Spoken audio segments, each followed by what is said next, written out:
Weight loss వీడియోస్‌లో weekly once అయినా long video పెడదామని అనుకుంటున్నాను గైస్. సో, మార్నింగే లేచేసరికి ఇట్లా మంచిగా వెదర్ ఉంది వర్షం పడి. ఫస్ట్ థింగ్ అండి, వెయిట్ లాస్ అవ్వడం చాలా ఈజీ. మనం అనుకోవాలంతే. ఏదైనా కన్సిస్టెన్సీ చాలా మ్యాటర్స్ అవుతది. బయటికి ఎవరొకళ్ళు పిలుస్తారు. నో చెప్పడం అయితే నేర్చుకోవాలి. ఈ రోజైతే డే 3 61.55 ఉన్నాను. 1 వీక్ ఏదో డైట్ చేసేసి ఒక్కరోజు చీట్ మీల్ చేస్తే ఏమైందిలే అనుకుంటాము.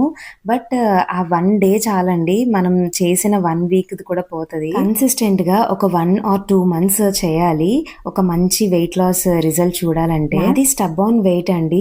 నేను బయట ఫుడ్ ఎక్కువ తినను అండ్ స్వీట్స్ ఆల్సో నాకు అంత ఇష్టం ఉండదు. పిజ్జా తినను, బర్గర్ తినను అండ్ మయోనీస్ ఇలాంటివంటే అస్సలు నాకు నచ్చవు. హోమ్ మేడ్ ఫుడ్డే తింటాను అండ్ ఆల్సో నాకు ఘీ గాని, వెన్న ఇలాంటివి కూడా ఇష్టం ఉండదు.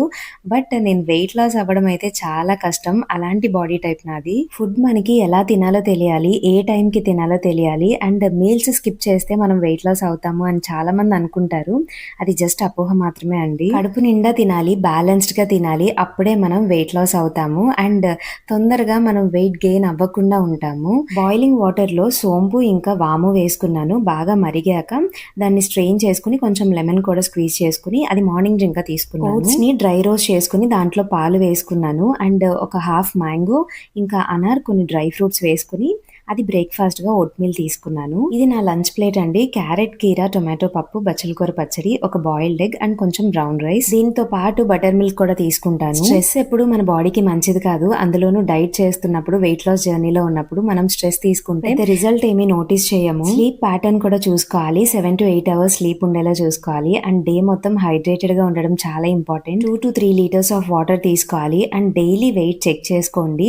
మనం తీసుకునే ఫుడ్ మన బాడీకి పడుతుందా, మనం ఎంత వెయిట్ రెడ్యూస్ అవుతున్నామో మనకి ఒక ఐడియా ఉంటది. ప్రెగ్నెంట్ విమెన్ ఇంకా డెలివరీ అయిన లేడీస్ మాత్రం ఈ డైట్ అసలు ఫాలో అవ్వకండి. ఈవినింగ్ 5:30కి ఇలా మకానా తీసుకున్నాను అండ్ ఆల్సో గ్రీన్ టీ కూడా. ఇంకా దీంతో నా మీల్ అయితే కంప్లీట్ అయిపోతుందండి. వెయిట్ లాస్ అవ్వడం పెద్ద రాకెట్ సైన్స్ ఏమీ కాదు. కొంచెం డిసిప్లైన్ ఉండాలంతే. మనం ఏం తింటున్నాము, ఎలా తింటున్నాం అనేది చూసుకోవాలి. ఉన్నది ఒక్కటే జీవితం, సంపాదించేది కడుపు నిండా తినకపోతే దేనికి అని ఇలాంటి కొటేషన్లు చెప్పుకుంటూ ఏది పడితే అది పొట్టలో వేసేస్తుంటే తర్వాత మనమే కష్టపడాల్సి వస్తుంది. ఇప్పుడు 90% of the people BMI check చేసుకుంటే ఎవరికైనా అది రెడ్ మార్క్ లో ఆర్ ఎల్లోలో చూపిస్తుందండి. చాలా తక్కువ మనకి గ్రీన్ లో చూపించడం.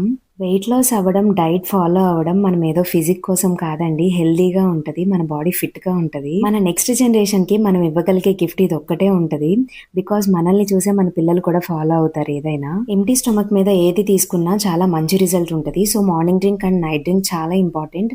వెయిట్ లాస్ అండ్ మెటబాలిజం ని బూస్ట్ చేస్తుంది. ఈవినింగ్ తీసుకున్న గ్రీన్ టీలోనే దానిలోనే కొంచెం వాటర్ వేసుకుని జీరా వేసుకున్నాను. దాన్ని మంచిగా బాయిల్ చేసుకుని స్ట్రెయిన్ చేసుకుని నైట్ డ్రింక్ గా తీసుకున్నాను. డైట్ అంటే పెద్ద ఫ్యాన్సీగా ఏముండదండి. మన ఇంట్లో వాళ్ళకి కుక్ చేసుకుంటాం కదా, దాన్నే కొంచెం పక్కకు తీసుకుని ప్రోటీన్ అండ్ ఫైబర్ యాడ్ చేసుకోవాలి. ఇంకా మంచి హెల్దీ వీడియోస్ కోసం please subscribe and thanks for watching.